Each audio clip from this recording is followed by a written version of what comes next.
Olá, saudações, sejam bem-vindas, sejam bem-vindos. Vamos para dicas de leituras. Duas obras de literatura chinesa. Nós já falamos aqui, né? Abrimos a playlist sobre literatura chinesa e já falamos do Dai Sijie, né? Dai Sijie que foi muito comentado, né? A Balzac e a costureirinha chinesa.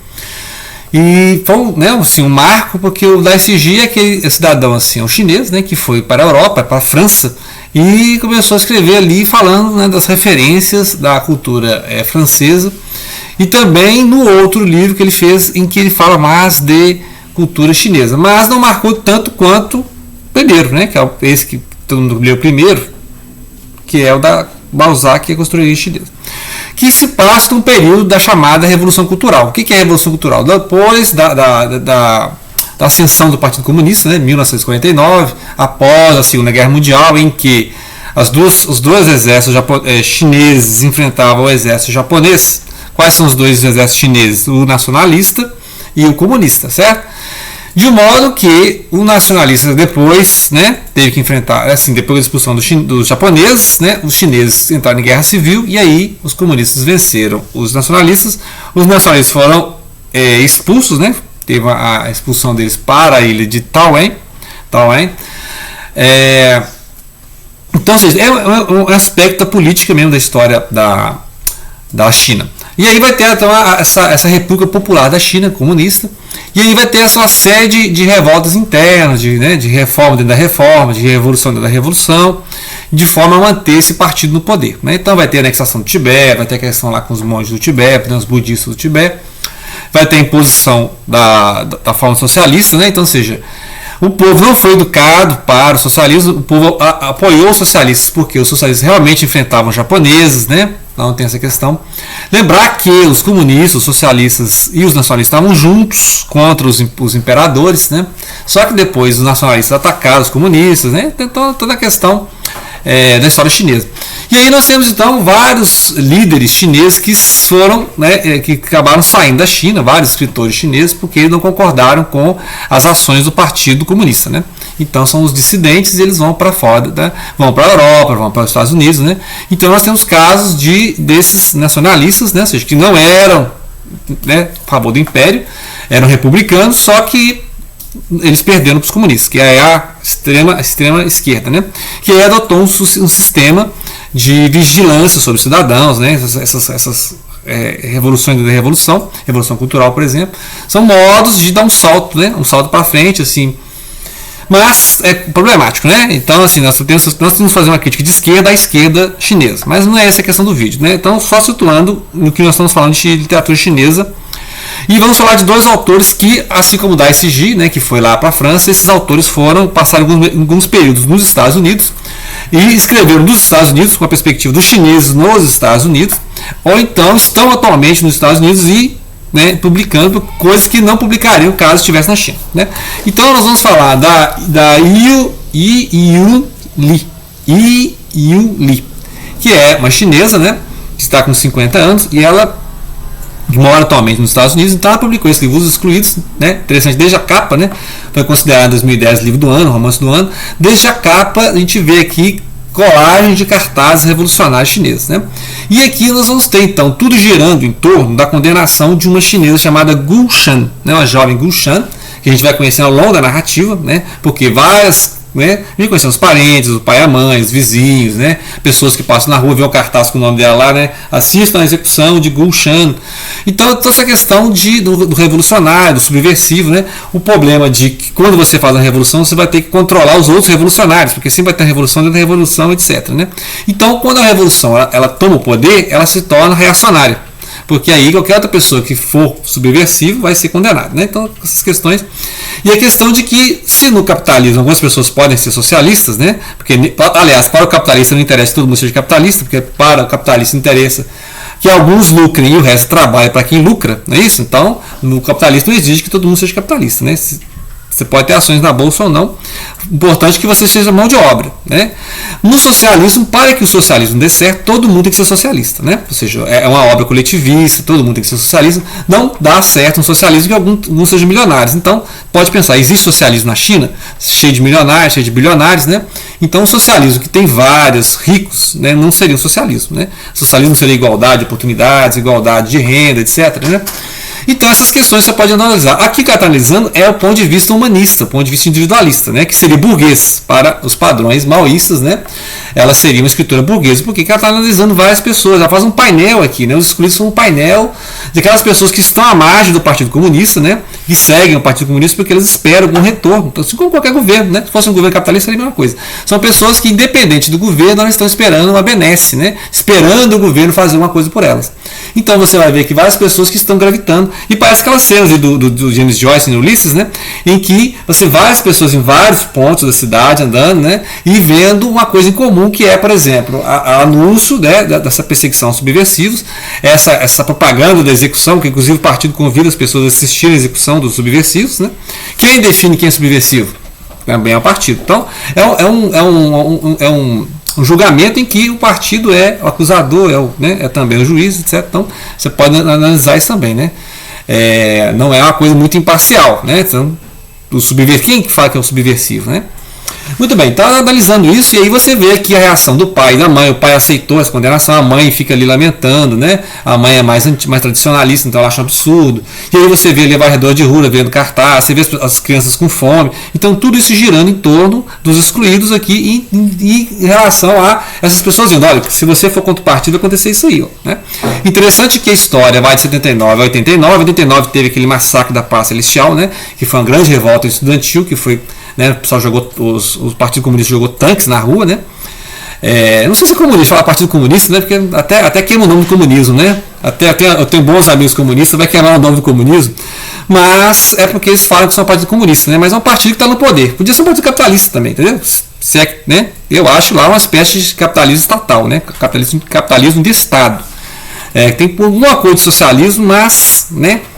Não é essa a questão aqui. A questão é, esse governo, não interessa que governo que está, é um governo em que ele dita as regras e quem for contra as regras é o subversivo, certo? Podia ser uma ditadura de direita também, igual teve no Brasil, na Argentina, no Chile, né?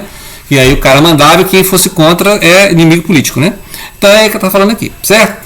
Bem, a outra dica de livro é uma família no bairro chinês, aqui é Chinatown, né? Chinatown Family, né? É a família de Chinatown. No caso, tem vários Chinatown, né, nos Estados Unidos, né? Aqui o professor dicionarista, né, inclusive esse professor dicionarista é o Lin Yutang. Lin Yutang. É difícil o chinês, hein? É Lin Yutang. Ele é um professor, né, que morou nos Estados Unidos, fez aqui um dicionário chinês, né? Um dicionário chinês muito respeitado.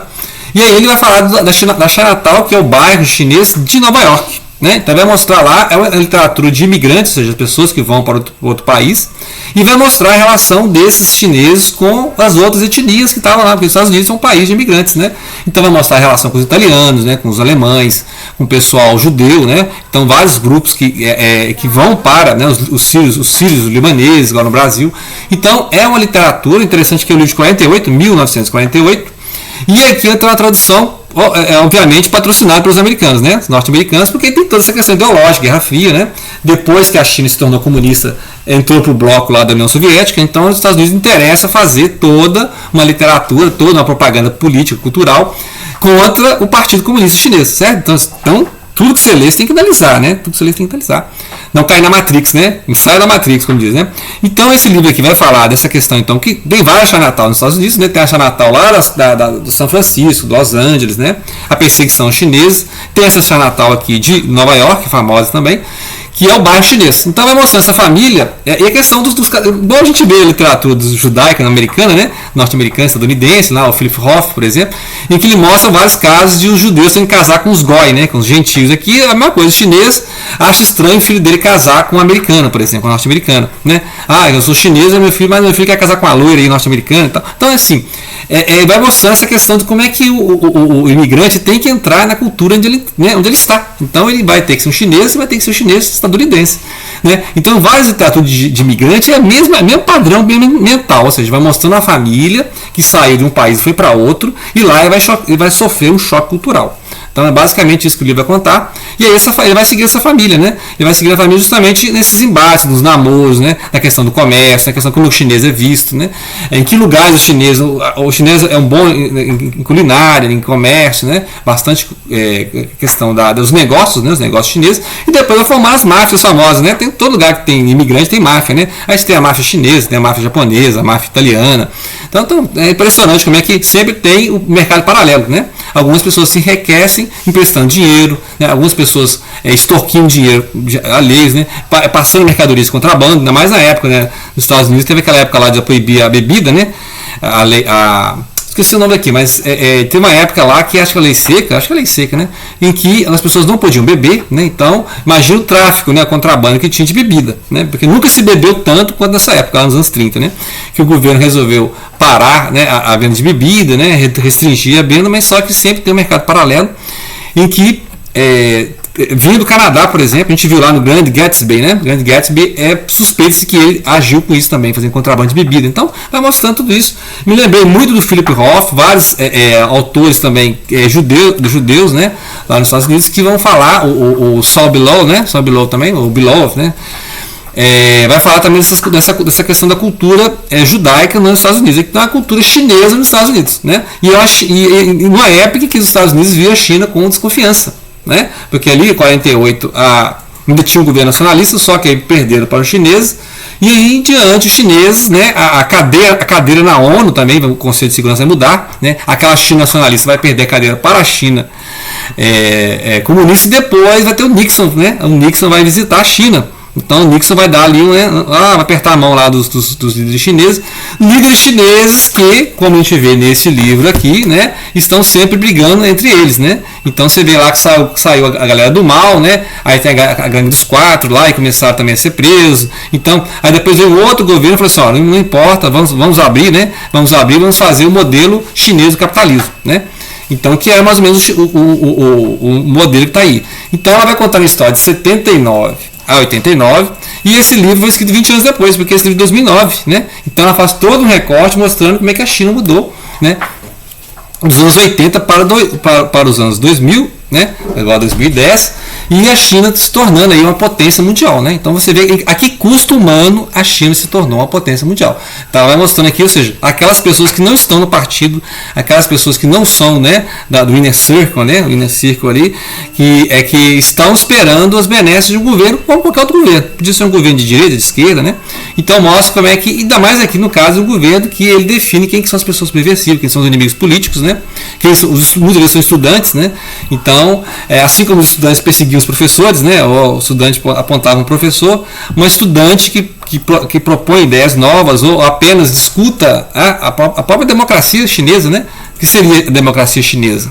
A democracia ela é imposta de cima para baixo ou ela é feita de baixo para cima, né? Quem são essas pessoas que sobem na hierarquia do partido? Então, são todas as questões, e aí ela vai mostrando, né? É interessante a pluralidade de vozes aqui, que cada trecho do romance, né, vai ter um ponto de vista, né? Então você está vendo ali uma pessoa colando cartaz, está vendo a pessoa varrendo na rua, está vendo as pessoas que estão morrendo de fome, você está vendo os familiares, estão vendo pessoas que querem ser heróis, né? Como é que é fácil formar um herói, né? Como é que seria formar um herói? Qual que seria o herói da revolução, né? Você tinha que os heróis comunistas que iam contra o império, né? Então aqueles que iam contra o império são chamados de heróis. Agora, aquelas pessoas que vão agora contra o Partido Comunista já são subversivos, né? Olha como é que aquelas pessoas que foram lá contra o império, o partido fala, não, aqueles subversivos foram do bem, né? Aqueles foram subversivos, mas na causa comunista, contra os monárquicos, então são do bem. Agora, esses subversivos contra nós, não, eles são do mal, são inimigos de Estado, né? Mas aposto que se né, esse Estado caísse e viesse outro Estado, eu falei, aqueles mártires do nosso novo Estado. Então é sempre assim, né? Ou seja, quando um governo ele toma o poder, todo mundo que vai contra ele, né, é subversivo, é inimigo do Estado, né? Até que troca de poder e muitos desses são redimidos, né? Então são redimidos, que, por exemplo, para os monárquicos, vários desses comunistas eram subversivos e terroristas. Quando os comunistas chegaram ao poder, todos aqueles que eram aqueles mártires, né? Todos aqueles eram subversivos e terroristas se tornaram mártires do comunismo. Então você vê como é que muda a história, assim, né? É contada pelos vencedores. Então, aquele que era subversivo terrorista lá nos monárquicos, né? Na época do Império, Último Imperador, por exemplo, a gente já viu, que Dicey fala muito dessa época, né?